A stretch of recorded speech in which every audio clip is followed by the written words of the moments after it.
You understand what I'm saying? And it's a funny way of looking at life. This is how my people look at other African Americans. That's not how I feel about all of us. Okay, so my name is Tiffany. I'm an African American. So I feel a little offended. I'm sorry. I'm telling you why. I only feel offended because this is your viewpoint. This is your family viewpoint because y'all are first generation Americans. But if y'all was like third or fourth or fifth, come down the line, y'all might just be like us Americans. No, that's not. I'm not, okay. I'm telling you, it's the assimilation into the American culture. You can see it's a serious. My dad was not allowed for me. No, not you. I said you're the first generation, that's why. Third, fourth, fifth, it's assimilation into the American culture. So you learn all about this. Okay, seriously. At 6, my dad asked me if I was a lawyer yet. I'm not a lawyer. But you're first generation. I know it's the first. You're the first generation. Like your grandchild from now, I know. But like, this is what your parents taught you. But like 6 generations in, how do you know how your grandchildren are gonna be? They could be. You could teach your children all the years. You don't know. Hopefully, I set that standard. Like our I'm American, right? Like maybe my great, whatever. Like when we started out, we didn't know how to read. This is fresh out of slavery. We didn't know how to read. We didn't know how to write, right?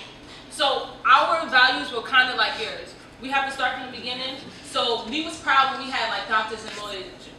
But like as time, I'm not trying to be funny, but as time is going on, right?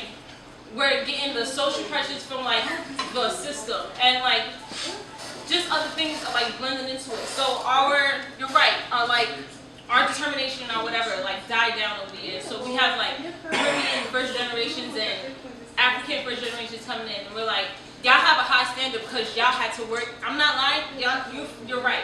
You had to work to get into this country and set a name for yourself. But us, we've been here for like freaking 400 years plus, and we had to deal with all the bullshit, the fucking slavery. I know it wasn't, but we can't forget about it. That's the whole thing. We can't forget about it. We can't downplay it.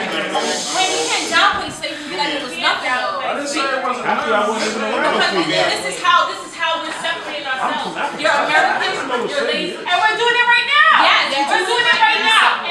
And Cornel West wrote a great book, Race Matters. I'm sorry. He wrote a book, Race Matters. And that's African, yes. Mr. West. No, Cornel West. Oh, I think it's Cornel West.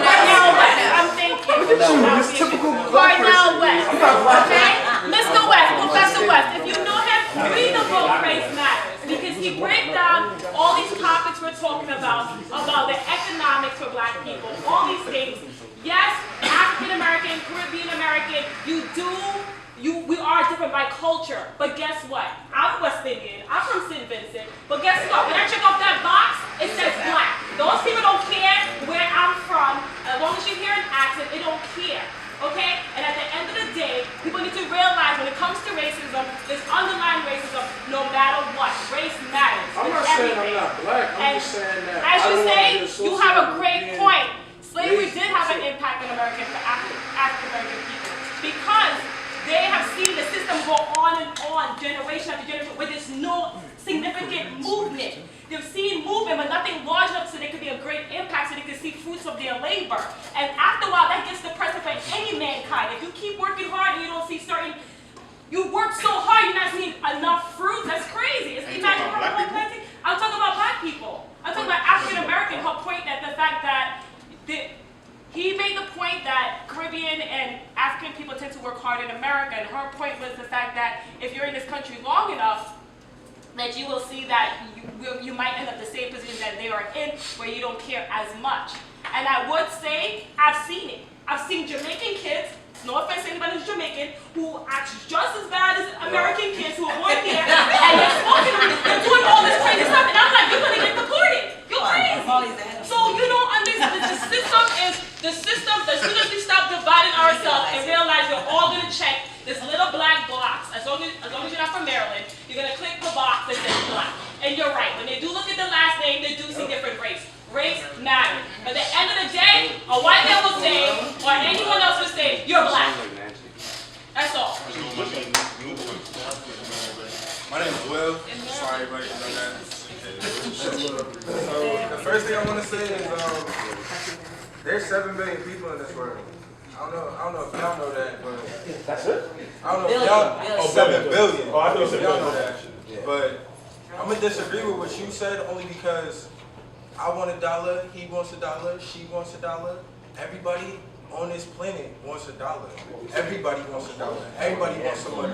So your hustle, your drive, no matter what your ancestors been through, and no matter what you did or what your previous people did, everybody got to hustle. Everybody want $1. Everybody want Jordans. I don't know if it's about. Nikes. I think. You come over, well, you don't want Jordans, you don't want Nikes, but you want them shoes you got on your feet, right? You want the meal that you want to eat tomorrow, don't you? How you gonna get that? You gotta hustle. Everybody want $1, everybody wants something. Your drive ain't no different. Your drive ain't no different just because you came. But I'm saying no, I'm saying whatever's important to you. Like your family might have came over here wanting a house, a car, and a crib. That's their drive, that's their hustle. They're gonna get what they want to do to get that house, that car, and that crib. But these people over here, but the black kids, the African American kids over here that you say, okay, they're being lazy, they're not working hard enough. Okay, we're hustling for what we want. Matter of fact, I'm sitting here being lazy. Might sit on my ass all day, but I'm gonna hustle for what I want tomorrow. If I wake up and say, oh, I want to eat, nigga, I want some Jordans, like, shit, the fuck? I'm gonna wake up and go do what it takes to go get my Jordans. That's what I want. Like, that's what your parents woke up one day and said, oh, I want that, so I'm gonna hustle to go get that. That's everybody, not black, not white, not any race. That's everybody. We're gonna go, my man in the back, right, and then we're gonna go Dominique, and then we go right here. Nah, I'm African American. Like, I feel like the biggest problem is like he said, right?